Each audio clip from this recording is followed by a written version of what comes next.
Hello mga kaibigan, ako ay magluto ng Bicol Express. Ito yung style ko mga kaibigan. Pinakuluan ko muna. Tapos, hanggang sa matuyo ito siya. Patuyuin ko lang muna ito mamaya hanggang sa mag-brown. Tapos yan ang style kasi gustong gusto ko yung Bicol Express. Tapos, masarap. Dati ayaw ko sa maanghang pero ngayon okay na. Kaya hintayin ko lang yan siya na mawala yung tubig. Para tamang-tama yan namaya. Yan yung style. Ano na, malambot na. Napakuluan ko na kanina. Siguro mga 30 minutes na. Kaya lambot na ng karne. Yan. Sarap naman kasi kumain ng Bicol Express. Yan, natuyo na. Panuhin ko muna ng konti. Hanggang sa mag-brown. Hanggang sa mag-brown ang ating meat. Ayan.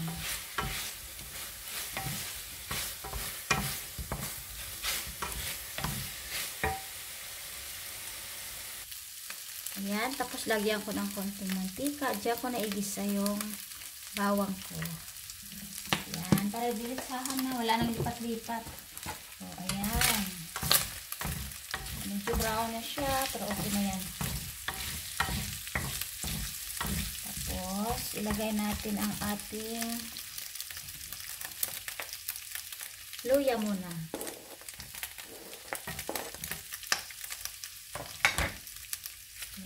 Tabi lang muna yung laman. Tapos, isa natin.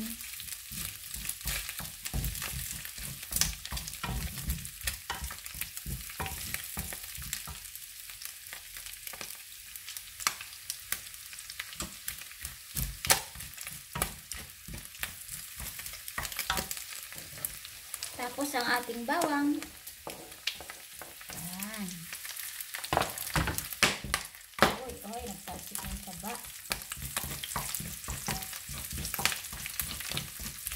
Hanggang sa mag-brown na yan. Yan. Yan ang style ko mga kaibigan. Ganyan. Para tipid na.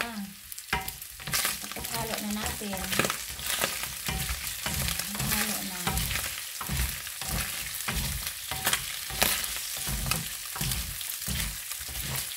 Yan. Tapos na yan. Tapos, ito na ang ating gata.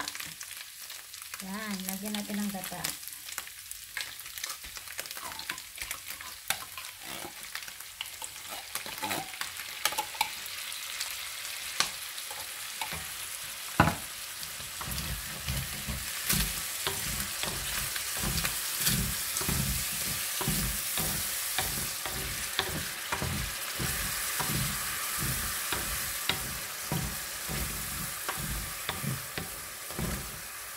Hanggang sa maglapot. Ayan, ubusin na natin itong gata natin kay medyo na yan. Kasi kung marami naman kasi yung gata minsan, di na natin ubusin. Pero ito, siya pa yan. Ayan, hanggang sa maglapot lang.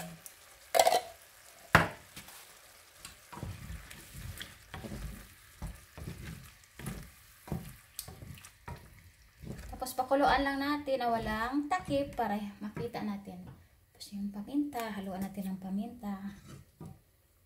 Ayan. Tapos yung cubes. May cubes tayo dito mga kaibigan. Depende naman sa atin kung ano ang timpla, kung medyo maalat o ano. Halo lang natin ang cubes hanggang sa matunaw yan siya. Yun. Hindi ako maglagay ng bagoong eh. Yung iba nalagyan ng bagoong. Tapos ito ang aking chili. Ayan. Ayan. Halo lang yan hanggang sa maluto na yan mamaya. Ayan. Malapit na. Masarap na yan. Masarap ang pag may gata. Nagpadagdag ng lasa yung gata, diba? Ayan na ang aking Bicol Express. Ayan. Luto na. Tamang na yan. Tamang sauce na ito. Yan. Pwede na ulamin. Kain na tayo. Yan. Simple lang. O, diba? Tapos may luya at saka bawang. Ayan na ang aking Bicol Express. Ayan. Masarap yan. Maanghang.